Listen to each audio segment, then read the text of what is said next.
Graduation ceremonies are always special at the Kansas Juvenile Correctional Complex. It's a time to celebrate a milestone of success that in many cases neither student nor family thought would ever be achieved. Success will be the end of our story, and we will have a story to tell. But I'm glad to say this is just the beginning. I'm proud to say I worked hard, and it wasn't easy, but I continued to show up each day. And because of that, all I can say is, man, I'm proud of myself, you know?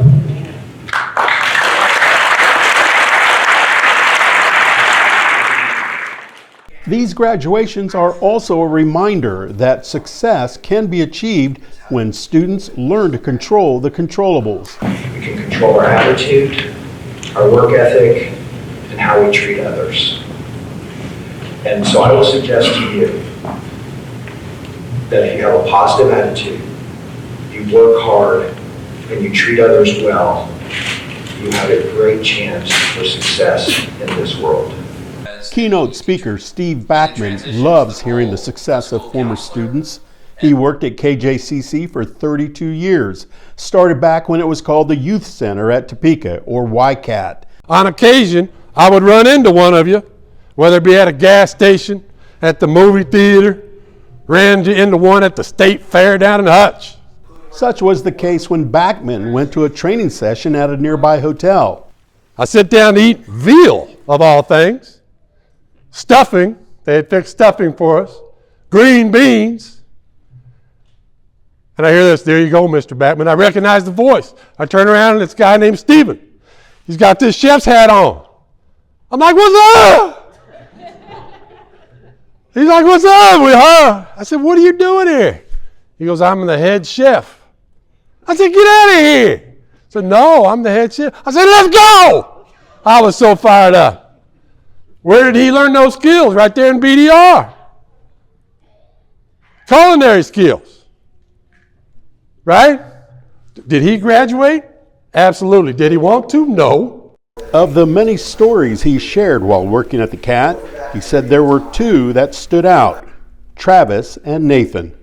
Travis was one that was in my office every day. He was one of those hard-headed guys that would not listen. You tell him to go this way, he'd go that way, and he was okay with that. He was not fearful of any kind of punishment whatsoever. He would do his time in SIG, he would lose all his good time, it did not matter. And we talked about building rungs on the ladder, and he really wasn't interested. So 20 years or so goes by, I'm with Mr. Model Mog. We are going over to Lansing Correctional Facility because we are overseeing a GED program there. And it was freezing outside, kind of like today. It was really cold. I remember getting my coat on, put my head down, and I'm just walking straight across what was near the rec yard, but it was about a 100-yard walk. Fence on both sides, razor wire on top. And I'm just minding my own business. And I hear this, hey, Mr. Backman. I stop and I look. And about 75 yards away was maybe 10 inmates outside in their jackets lifting weights. And I'm looking. I said, who am I talking to? And Travis says, it's Travis. I said, what's up? He's like, what's up? He goes, you still at the CAT? I said, yeah, I'm doing life. He starts laughing. I said, how about you? He says, no, I'm leaving in 2057.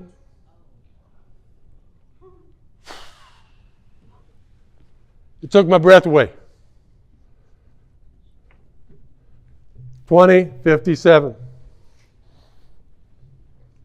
Now, he had the same opportunities that you had with JAG, college classes, Lawrence Gardner High School, social workers, CC2s, officers, everybody trying to help you. The average student that goes through here, I talked to a judge one time that was coming out here back when they would have hearings out here. I don't know if they still do.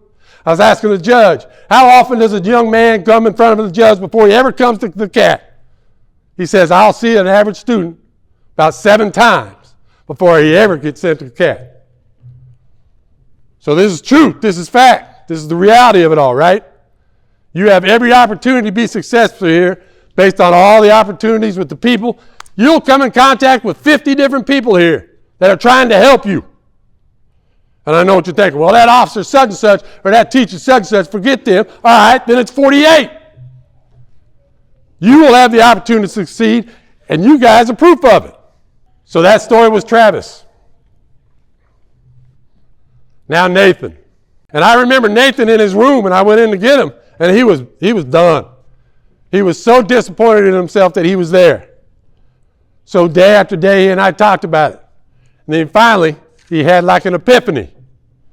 He says, Mr. Backman, I'm going to trust you. I'm going to do everything you tell me to do. I said, everything? He said everything. He was here 4.5 years and never got one consequence. Think about that. Not a summary judgment, not a DR. And back then they were called fines, weren't they? You could get a fine for farting in the wind back then. He didn't get one consequence. He did every single thing he was asked to do. He took groups he wasn't even required to take. I remember him signing up for young dads, and he had no kids. He did everything he was asked to do.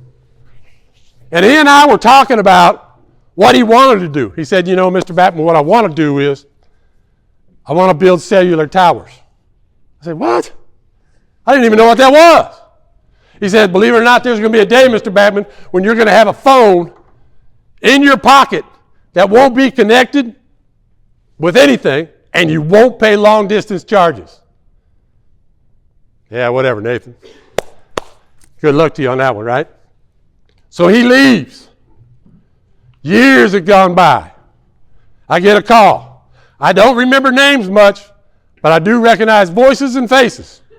And I get a call on the phone. I was like, Nathan? Yeah, Mr. Backman, it's Nathan. I said, what are you doing?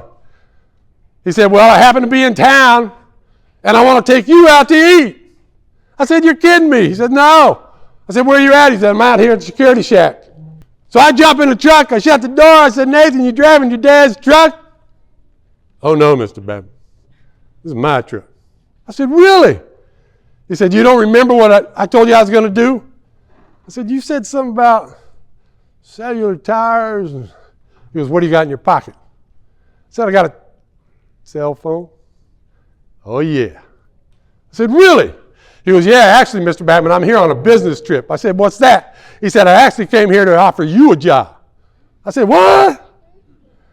He said, well, I oversee 5 different work sites, and each one has about 10 that work for them, and I had one of my supervisors quit. So I want to hire you as a supervisor. I said, get out of here. He said, no, really, I'm here to offer you a job. I said, Nathan, listen. I think the good Lord has put me here for a reason. This is where I'm supposed to be, but thanks anyway. He said, you won't work for 250 G's a year? I said, what? He said, you won't work for me for 250 G's a year? I said, you make 250 G's a year? He says, on a bad year. So I said, I guess I won't be paying for McDonald's. No, sir, Mr. Backman. Nathan had the same choices, the same opportunities, right, that Travis had. They were virtually in the same boat. They virtually came from the same backgrounds. Nathan did not use any excuses. Travis did. Loved them both, but they're both in different places. In closing, Backman encouraged the graduates to pray for humility and recognize the control they have over their own destiny or fate. In all, 42 students walked the stage, 30 received diplomas through Lawrence Gardner High School, 6 received certificates through Jobs for America's Graduates, or JAG-K, and 12 received certificates from Washburn Institute of Technology. High fives to all the graduates for their hard work and dedication.